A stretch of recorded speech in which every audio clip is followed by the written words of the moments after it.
તો દોસ્તો બધાને ખબર જ હશે કે જીપીએસસી નો જે સિલેબસ છે એ ફેરફાર થયો છે, બરાબર. પરીક્ષા પદ્ધતિ આખી ફેરફાર થઈ છે. તો આજના વિડીયોમાં આપણે એ કવર કરીશું કે શું શું ફેરફાર થયો છે, બરાબર, અને શું શું ધ્યાન રાખવું જોઈએ, કયા કયા માર્ક્સ વધ્યા છે, કયા ઘટ્યા છે, એ બધું જ આપણે આ વિડીયોમાં ડિસ્કસ કરીશું. તો વિડીયો લાસ્ટ સુધી બનાવી રહેજો તો બધો તમને આઈડિયા આવી જશે. તો વિડીયો ચાલુ. અહીંયા જુઓ, જીપીએસસી ના નવા નિયમો, બરાબર. એમાં પ્રિલિમ એક્ઝામ છે એ 200 માર્ક્સની થઈ ગઈ. પહેલા હતી 400 માર્ક્સની, બરાબર. 400 માર્ક્સની હતી. 200 માર્ક્સના બે પેપર હતા, બરાબર. તો હવે એક જ એક પેપર આવશે 200 માર્ક્સનું, એમસીક્યુએસ બેઝ, બરાબર. એ ક્લિયર કરો છો, બરાબર. એમાં મેરિટમાં નામ આવી જાય છે તમારું, તો પછી મેન્સ આપવા મળશે, બરાબર. અને મેન્સમાં કુલ 7 પેપર છે, બરાબર. ધ્યાન રાખજો હવે, બરાબર. પહેલા 6 હતા, હવે 7 થઈ ગયા છે. તો પછી એ 7 પેપર છે, એમાં ભાષાના પેપર માત્ર ક્વોલિફાઈ માટે છે, બરાબર. ફાઇનલ મેરિટમાં ગણાશે નહીં, બરાબર. એમાં મિનિમમ 25% લાવવાના રહેશે. જેમ કે 300 માર્ક્સનું પેપર છે, બરાબર. એમાંથી ખાલી 75 જ લાવવાના રહેશે. જેમાં ગુજરાતી અને અંગ્રેજી બે ભાષાના પેપર છે, બરાબર. એ યુપીએસસી પેટર્ન પ્રમાણે છે. એટલે 300 માર્ક્સનું પેપર ગુજરાતીનું, 300 માર્ક્સનું અંગ્રેજીનું, એ ખાલી ક્વોલિફાઈંગ છે, મેરિટમાં ગણાશે નહીં. ખાસ ધ્યાન રાખજો, બરાબર. પહેલા ગણાતા હતા, હવે નહીં ગણાય, બરાબર. આ બંને પેપર, ભાષાના પેપર, એમાં ખાલી 75 માર્ક્સ લાવવાના રહેશે. મેરિટમાં કયા ગણાશે? મેરિટના પેપર જુઓ, 1250 માર્ક્સનું પેપર આવશે, બરાબર. ટોટલ 1250નું મેરિટ માટેનું. એમાં નિબંધ આવી ગયું, બરાબર, 250 માર્ક્સનું. GS1, GS2, GS3 અને GS4. GS4 નવું એડ થયું છે, બરાબર, નવું ઉમેરાયું છે. એ એથિક્સ છે, બરાબર, નીતિશાસ્ત્ર. અને પહેલા કેટલા માર્ક્સનું હતું? 150 માર્ક્સનું, અને હવે થઈ ગયું છે 250 માર્ક્સનું, બરાબર. એટલે આટલો ફરક થયો છે, 200 માર્ક્સનું થઈ ગયું છે. એટલે ટોટલ 1250 થયું છે. મેરિટ પેપર આટલા ગણાશે: 1, 2, 3, 4, 5, બરાબર. તો આ ટોટલ મેરિટ બેઝ છે, બરાબર.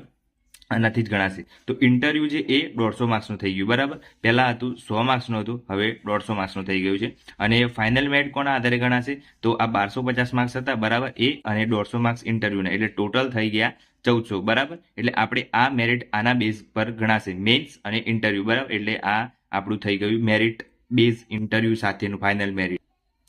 તો આ રીતનું આપણું મેરિટ બનશે. અને કેટેગરી વાઇઝ 15 ગણાને મેન્સ માટે બોલાવવાના બદલે જગ્યાના 15 ગણા જ બોલાવાશે, બરાબર. પહેલા શું હતું કે જે અલગ અલગ કેટેગરી હોય, જનરલ વાળાની આટલી જગ્યા હોય, બરાબર, ઓબીસી વાળાની આટલી હોય, એસસી એસટી વાળાની આટલી હોય, તો એમાં જે જનરલ વાળાની હોય એના 15 ગણા બોલાવતા હતા. પછી ઓબીસીના 15 ગણા બોલાવતા હતા, એસસીના 15 ગણા અને એસટીના 15 ગણા, એ રીતના બોલાવતા હતા. પણ હવે કદાચ 100 જગ્યા છે, બરાબર, તો 100 જગ્યાના, બરાબર, 15 ગણા ડાયરેક્ટ બોલાવવામાં આવશે. એટલે ડાયરેક્ટ 1500 બોલાવવામાં આવશે, કોઈ કેટેગરી નહીં, બરાબર. જેટલાના નામ આવે મેરિટમાં એટલાના જ બોલાવવામાં આવશે. એટલે મેન્સ માટે આટલા અપિયર થશે, ડાયરેક્ટ જગ્યાના જે 15 ગણા લેવાના છે, બરાબર. તો આ આખી પેટર્ન છે, બરાબર. જીએસમાં એક આ વધારાનું ઉમેરાય છે, અને આમાંથી નીકાળી દેવામાં આવ્યું છે. 200 માર્ક્સનું એક જ પેપર આવશે, એમાં બધા સબ્જેક્ટ આવી ગયા, બરાબર. એટલે 200 માર્ક્સનું એક પેપર આપો અને પછી મેન્સ આપવા મળે. એમાં 7 પેપર થઈ ગયા, પહેલા 6 હતા, બરાબર. અને આ મિનિમમ ખાલી ક્વોલિફાઈ થવાનું છે, મેરિટમાં ગણાશે નહીં, ભાષાના પેપર પર, બરાબર. બીજું કંઈ છે નહીં. મેરિટ અને આપણે ઇન્ટરવ્યુના માર્ક્સ થોડા વધી ગયા, બસ આટલું નવું અપડેટ થયું છે. તો દોસ્તો હવે જીપીએસસી પણ ધીરે ધીરે યુપીએસસી નો ટ્રેન્ડ પકડી રહ્યું છે, બરાબર. તો હવે એ સમજી લેવાનું કે આપણે પ્રિપેરેશન છે એ થોડી યુપીએસસી લેવલની જ કરવી પડશે, તો જીપીએસસી ક્રેક થાય, બરાબર. કોઈ પણ વિદ્યાર્થી હવે તૈયારી કરવા માંગતો હોય જીપીએસસીની, તો પહેલા એનો સિલેબસ જોઈ લે, પેટર્ન જોઈ લે, અને પછી જ પ્રિપેરેશન શરૂઆત કરે. આડેધડ શરૂઆત ના કરી, બરાબર. અત્યારે બધામાં બધું ચેન્જ થતું જાય છે અને લેવલ બધામાં અપ થતું જ જાય છે, બરાબર. જ્યાં જ્યાં હસમુખભાઈ સાહેબ જાય છે ત્યાં ત્યાં સમજી લેવાનું કે સિલેબસ અને પેટર્ન છે એ બદલાશે. પોલીસની બદલાઈ ગઈ, બરાબર, પીએસઆઈમાં બદલાઈ ગઈ, કોન્સ્ટેબલમાં બદલાઈ ગઈ, હવે જીપીએસસીની બાકી હતી તો જીપીએસસીની પણ બદલાઈ ગઈ, બરાબર.